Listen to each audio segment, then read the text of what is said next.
Mrs. Hudson, the landlady of Sherlock Holmes, was a long-suffering woman. Not only was her first floor flat invaded at all hours by throngs of singular and often undesirable characters, but her lodger showed an eccentricity in his daily life which must have sorely tried her patience. His incredible untidiness, his addiction to music at strange hours, his occasional indoor revolver practice, his weird and malodorous scientific experiments, and the general atmosphere of violence which hung around him made him the very worst tenant in London. But the landlady stood in the deepest awe of him. You see, she never interfered, no matter how outrageous his proceedings might seem, and she was fond of him too. Genuinely fond. He had a remarkable gentleness and courtesy in his dealings with women. I mean, he disliked and distrusted the sex, of course, but he was always chivalrous. Anyway, knowing how genuine was Mrs. Hudson's regard for my friend, it was with increasing dismay that I listened to her when she came to my rooms in the second year of married life and explained the sad condition to which he was reduced. "He's dying, Dr. Watson." "What?" "For 3 days he's been sinking, and I doubt if he'll see tomorrow. He wouldn't let me get a doctor. But this morning when I see his bones sticking out of his face and his great eyes looking at me, well, I couldn't stand it any more. "With your leave or without it, Mr. Holmes, I'm going for a doctor this very hour," I said. "Then let it be Watson," he said. "Oh, hurry to him, Dr. Watson, hurry, or you may not see him alive again." I was absolutely horrified. I'd heard nothing of this illness until that moment. I grabbed my coat and hat, and as we drove to Baker Street, I demanded more details. "Well, there's very little I can't tell you, sir. He's been working a case down at Rotherhithe, and he's brought this illness back with him. He went to his bed on Wednesday night, and he hasn't moved since. No food has passed his lips for 3 days, sir." "Well, good grief, Mrs. Hudson, why didn't you call a doctor? He wouldn't have it, sir. You know what he's like. I daren't disobey him, but he's not long for this world, as you'll see for yourself when you set eyes on him." Well, yeah, he was indeed a deplorable spectacle. In the dim light of a foggy November day, the sick room was a gloomy enough spot anyway. It was that gaunt, wasted face which sent a chill to my heart. "Well, Watson, we seem to have fallen upon evil days," he croaked as I entered the room. "Oh, my dear fellow," I said, and I approached the bed to examine him. "Stand back! Stand right back, Watson. If you come any nearer to me, I shall order you out of the house." "But why?" "Because I desire it.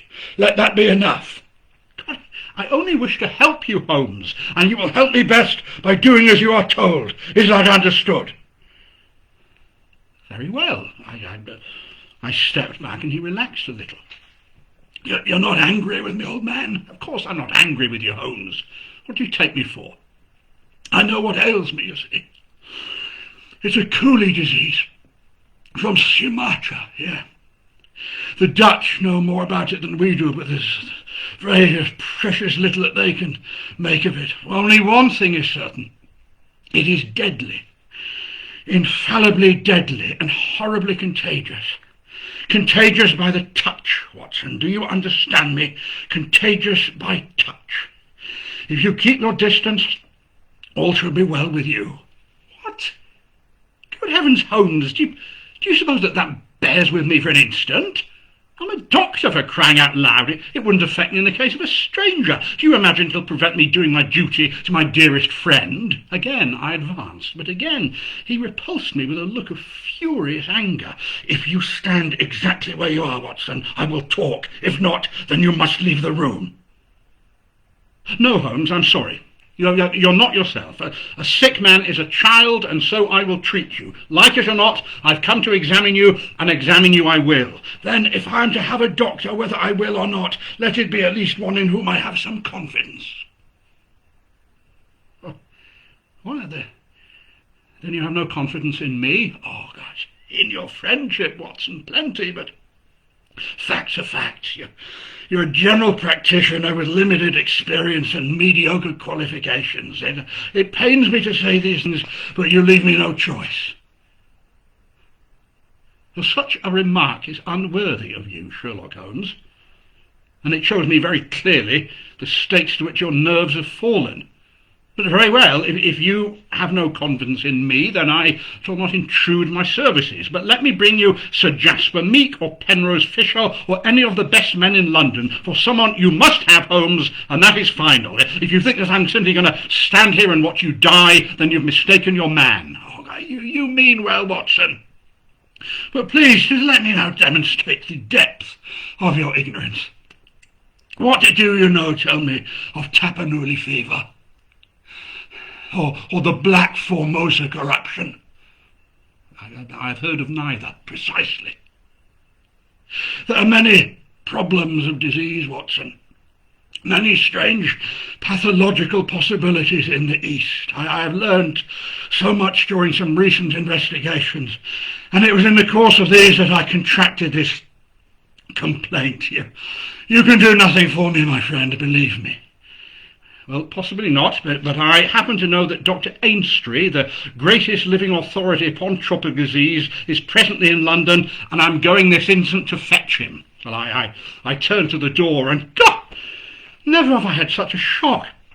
With a spring and a hiss like a tiger, the dying man was suddenly between me and the door. I heard the snap of the key in the lock, and then he staggered back to his bed, exhausted. I know you won't take the key from me by force, Watson. I've got you, my friend, and here you will stay until I say otherwise. But I will humour you, all right. You shall have your way.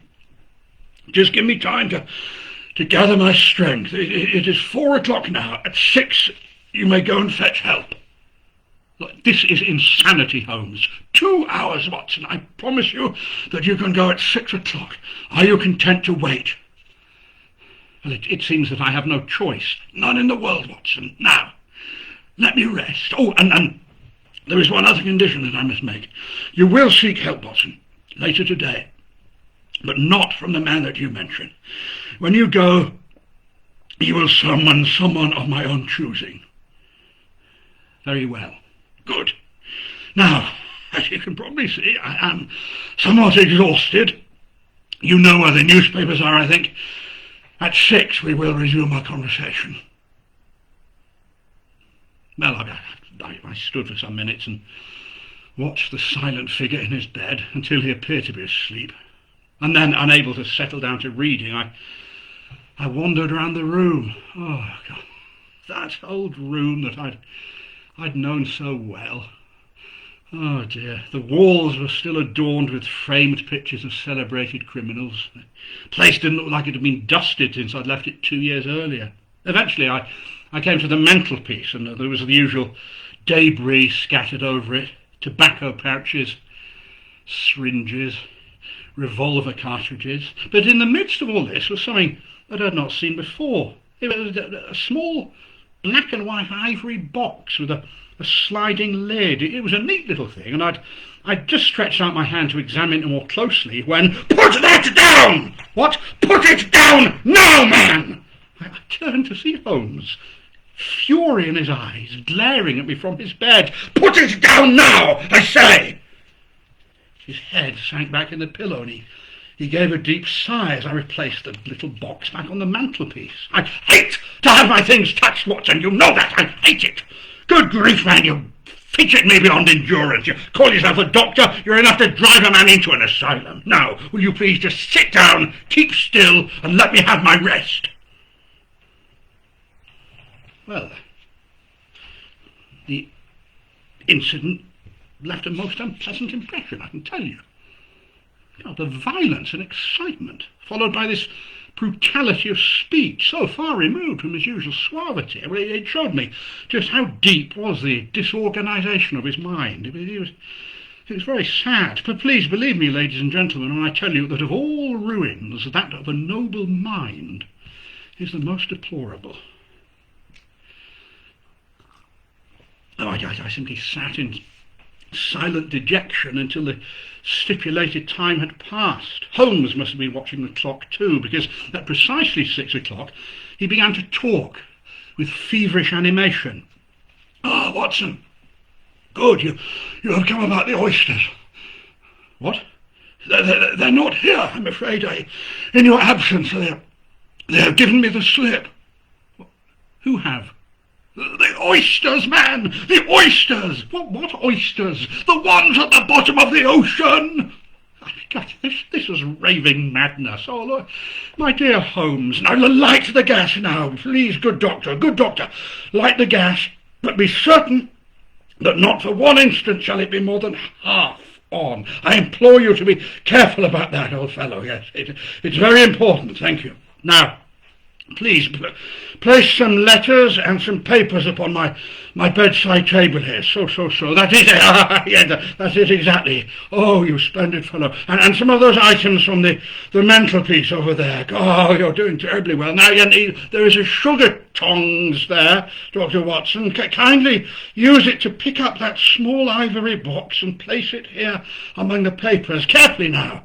Ah, that's right. Now, go and fetch Mr. Culverton-Smith from 13 Lower Burke Street." "What?" I mean, to be honest, my desire to fetch a doctor had somewhat weakened. Holmes was so obviously delirious that it seemed dangerous to leave him, but he was as eager now to consult the person named as he had been obstinate before in refusing my assistance. I've never heard of him, Holmes. "Possibly not, my good Watson. Possibly not. And it will doubtless to surprise you that the man most qualified to help me is not a medic, but a planter.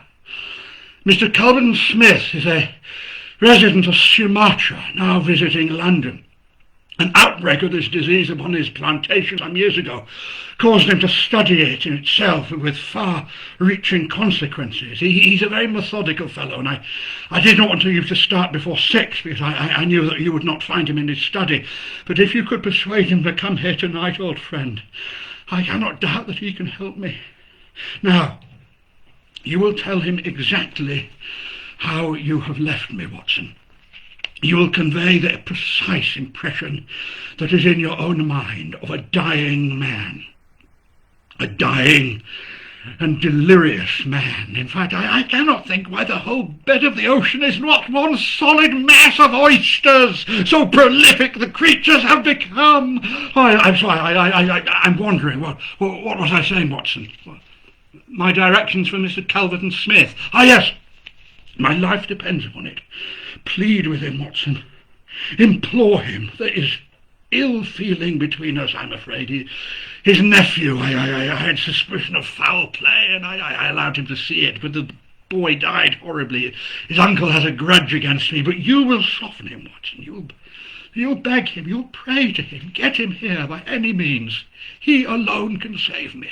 Well, I will bring him in a cab if I have to carry it down to it myself. No, Watson, you will persuade him to come willingly, and then you will come back before him and make any excuse not to travel with him. Do not forget that, Watson. You won't fail me. You never did yet. You and I, old friend, we have done our part. Shall the world then be overrun by oysters? No, horrible. You may go now. He handed me the key, and I left, full of the image of this magnificent intellect babbling like a foolish child. Below, as I stood whistling for a cab in the street, a man approached me through the fog. "How's Mr. Holmes, sir?" he asked. It was our old acquaintance, Inspector Morton of Scotland Yard, dressed in unofficial tweeds. "Oh, well, he's ill, I'm afraid, Morton. He's very ill." "Oh, dear," said Morton. "I'm sorry to hear that." He turned away, and had he not been too fiendish, I could have almost imagined that the gleam of the fanlight showed a look of exultation on his face. But the cab drove up at that moment, and I left Morton to it. Well, Lower Burke Street proved to be a line of smart houses in the borderland between Notting Hill and Kensington. The door of number 13 was answered by a rather solemn-looking butler. "Yes? Yes, Mr. Calverton-Smith is in." "Very good, Dr. Watson. I will take up your card." My name and title, however, did not appear to impress Mr. Calverton-Smith.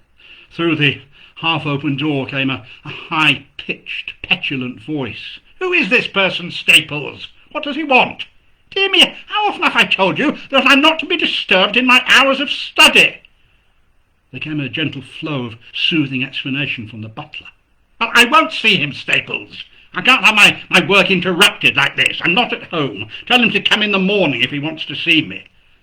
Again the gentle murmur. "Well, give him that message, man. He can come to me in the morning, or he can stay away. My work must not be hindered." Now, I just thought of Holmes, shivering in his sickbed, sweating, counting the minutes until I could bring him help. And, well, I decided that this was not the time to stand upon ceremony. Before the butler had a chance to deliver his message, I pushed past him and was inside the room. "What is this?"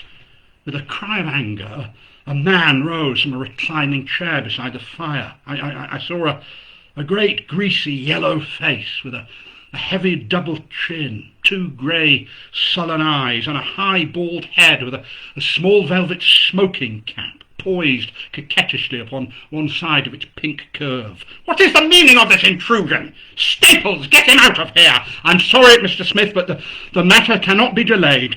Mr. Sherlock Holmes was insistent that I—" "Sherlock Holmes?"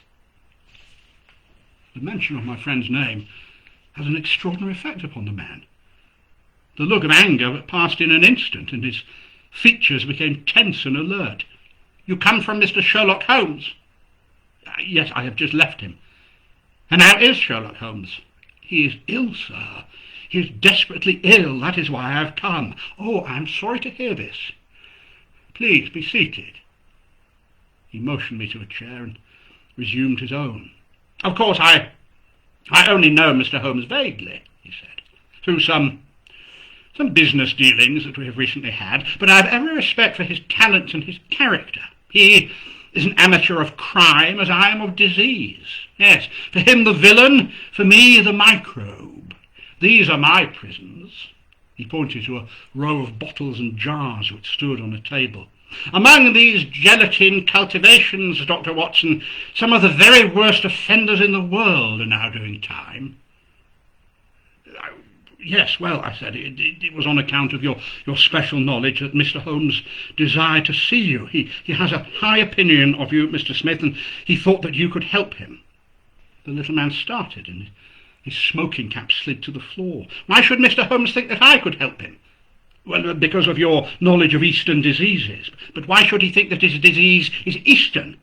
"Because in some professional inquiry he's been working among Chinese sailors on the docks." "Oh! Oh, yes. Yes, I see." He smiled pleasantly and picked up his smoking cap. "Well, I trust that the matter is not so grave as you suppose. How long has he been ill?" "About 3 days." "And is he delirious?" "Occasionally." "And can he eat?" "He cannot." "Oh dear, poor man." Poor man. Well, it would be inhuman not to answer his call. I very much resent any interruption to my work, but this case is exceptional. I will come with you at once." I remembered Holmes's injunction. I have another appointment," I said. "Very well, then I will go alone." "What? Yes, I know the address. He'll be there within half an hour. Goodbye, Doctor, and thank you for delivering your message, sad as it was to receive." It was with a sinking heart that I re-entered the room at Baker Street.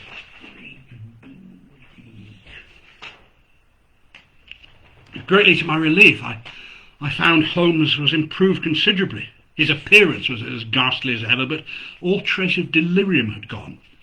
"Did you see him, Watson?" "Yes, he's on his way." And did he ask what ailed me?" "Yes, I told him about the Chinese in the East End." "Oh, admirable, Watson. You have done all that a friend could. Thank you. Now, disappear." "What? I must hear his opinion, Holmes." "Oh, yeah, well, yes. I suppose you must, madam, you're all right, but I have every reason to suppose, old friend, that Mr. Smith's opinion will be much more frank and valuable if he believes that we are alone. There is just room, I think, behind the head of my bed. Holmes, there is no alternative, Watson. This room does not lend itself to concealment, but just there, Watson, I fancy it could be done. Suddenly he sat up. There are the wheels, Watson! Quick, man! Oh, if you love me, and don't budge, whatever happens. Do you hear me? Don't speak, don't move, just listen. Listen with all your ears.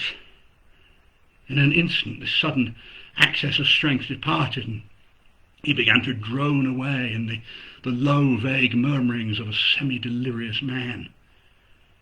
Now, from the hiding place into which I'd been so swiftly hustled, I heard footsteps upon the stair, the opening and closing of the bedroom door, and then a long silence, broken only by the heavy breathings and gaspings of the sick man. But at last the hush was broken. Holmes? Holmes! There was a rustling as if he'd shaken the sick man by the shoulder. Can you hear me, Holmes? Is that you, Mr. Smith? Oh, thank God. I hardly dared hope that you'd come. I should imagine not, and yet here I am, you see. Coals of fire, Sherlock Holmes. Coals of fire. It is indeed noble of you, and I appreciate your special knowledge. So, you know what it is the matter with you, do you, Holmes? The same that Victor had. Ah, you recognise the symptoms? Only too well. Well, I shouldn't be surprised if it were the same, Holmes. And a bad look-out for you if it is. Poor Victor was dead by the 4th day. A strong, hearty young fellow, too. It was certainly, as you said, very surprising that you should have contracted an out-of-the-way Asiatic disease in the heart of London, a disease, too, of which I had made such a very special study. Singular coincidence, Holmes. Very smart of you to notice it, but rather uncharitable to suggest that it was cause and effect. Well, I know you did it, Smith. Oh! You do you? And what do you think of yourself now, then? Making accusations and crawling to me for help the moment you're in trouble? What sort of a game is that, Mr. Holmes? Suddenly, Holmes began to choke. Give me water, he gasped. Oh, you are near the end, my friend. But I don't want you to go until I've had my say, so yes, I shall give you some water. There, don't slop it about, you clumsy ape. Do what you can for me, Smith. I implore you, just let bygones be bygones. Only cure me, and I will forget it. Forget what? About Victor Savage's death. You as good as admitted just now that you'd killed him. I will forget it, I promise. Well, you can forget it or remember it just as you like, Holmes. I don't see you in the witness box. Quite another shaped box, in fact, old fellow. Quite another shaped box. It matters nothing to me that you should know how my nephew died. It's not him we're talking about. It's you. Now, that buffoon that you sent to fetch me, I've forgotten his name, he said that you contracted this down in the East End among the sailors. I could only account for it so. Proud of your brains, aren't you, Holmes? Eh? Think yourself very smart, don't you? Well, you came across someone who was smarter this time. Now, cast your mind back. Can you think of no other way that you could have got this thing? I can't think. My mind is gone. For heaven's sake, man, help me. Oh, I intend to help you, Mr. Holmes. I am going to help you understand just where you are and how you got there. I'd like you to know before you die. Holmes moaned. Painful, isn't it? Yeah, the coolies used to do some squealing towards the end. Takes you as a cramp, I fancy. Well, you can hear what I say anyway. Now, listen. Can you remember any unusual happening at about the time your symptoms began? No, nothing. Think again. I am too ill to think. Then I will help you. Did anything come by post? Little box, perhaps?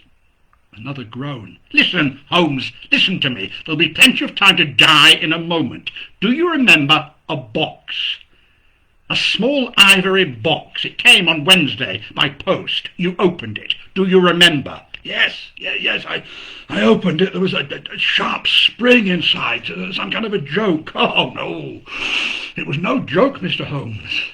As you will find to your cost. I remember now, yes, the spring. It drew a little blood. There's this box here on the table. Ah! The very one, by George. And it may as well leave this room in my pocket. There goes your last shred of evidence, Mr. Detective. But you have the truth now, at least. And now you can die with the knowledge that I killed you. You knew too much of the fate of Victor Savage, so I have sent you to share it. You're very near the end now, Mr. Holmes. In fact, I think I will sit here and watch your final moments. Do you mind if I smoke? Holmes's voice had sunk to an almost inaudible whisper. What's that? Turn up the gas! Oh, the shadows begin to fall, do they? Very well. He crossed the room and the light suddenly brightened. Now, is there any other little final service that I can perform for you, my friend? Well, I rather fancy one of those cigarettes, if you have a spare one. What? I nearly cried out in amazement. Holmes was speaking in his natural voice. There was a long pause, and then Talbot and Smith stuttered. What? What is the meaning of this? Well, you see, Mr. Smith, said Holmes, I've always found that the best way of successfully acting a part is to become it. Yes, I can assure you that for 3 days I have tasted neither food nor drink until you were good enough to pour me out that glass of water, but it's the tobacco that I've really missed. Do you mind? I heard the striking of a match. Oh, yes. Ha. That is very much better. And hello, I do believe I hear the clumsy tread of Scotland Yard upon the stair. There were footfalls outside, and the door opened. This is your man, Inspector Morton. To save an invalid the trouble, Mr. Culverton Smith was good enough to give our signal by turning up the gas himself. Yes, it was good of him, wasn't it? Oh, by the way, he has a small box in the right-hand pocket of his coat, which it will be well to remove. I'd handle it rather carefully if I were you. It may play its part in the trial. There was a sudden rush and a scuffle, and then the click of a pair of handcuffs closing. Stand still, will you, sir? Said Morton. You'll only get yourself hurt. A nice trap! Cried Smith's high, snarling voice. Well, it will be you that is brought into the dock, Holmes, not me. Inspector, this fraud has asked me to come here to cure him. I felt pity, so I came, and now he will pretend, no doubt, that I have said anything which he may invent to corroborate his insane suspicions. Well, you can lie as much as you like, Holmes. My word is always as good as yours. You'll see. Good heavens! Cried Holmes suddenly. Thank you, Smith. I'd quite forgotten. My dear Watson, 1,000 apologies. To think that I could have overlooked you. Come out from there, old man. It must have been terribly uncomfortable. Now, I believe that you've already met Mr. Culverton Smith, and Inspector Morton, of course, you already know. Oh, by the way, have you still got your cab below, Smith? Yeah, might we use it, do you think?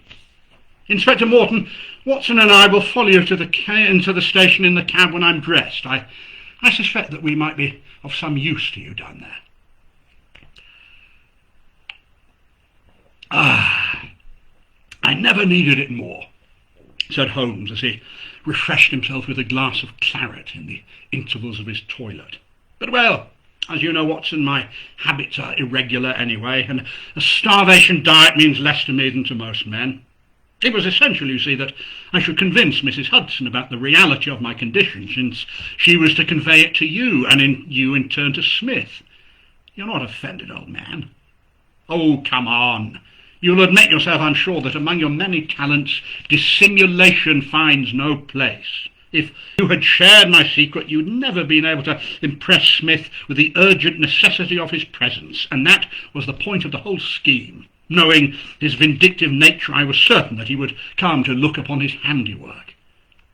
But your appearance, Holmes, your ghastly face. Well, all right. 3 days of fasting does nothing to improve one's beauty, Watson. A sponge shall cure the rest. with Vaseline upon one's forehead, belladonna in one's eyes, and crusts of beeswax around one's lips, a very satisfying effect can be produced. Then a little chit-chat about oysters always produces a pleasing effect of delirium. Malingering is actually a subject upon which I've sometimes thought of writing a monograph. But, well, why would you not let me near you, Holmes, if there was no infection? Can you ask me that, my dear friend? Do you imagine that I've really no respect for your medical talents? Could I fancy that your astute judgment would pass as dying a man who, however weak, had no rise of pulse or temperature? I mean, at 4 yards I could deceive you, my good doctor, but no closer. And if I failed to convince you, who else would bring Smith within my grasp? It was clear to me that only by pretending that he'd succeeded in his design might I surprise a confession. And that pretence I have carried out, I rather think, with the thoroughness of the true artist. Now, come on, Watson, hurry up with your coat. When we finish down at the police station, I think that something nutritious at Simpson's would not be out of place. I don't know about you, but I'm rather in the mood for oysters.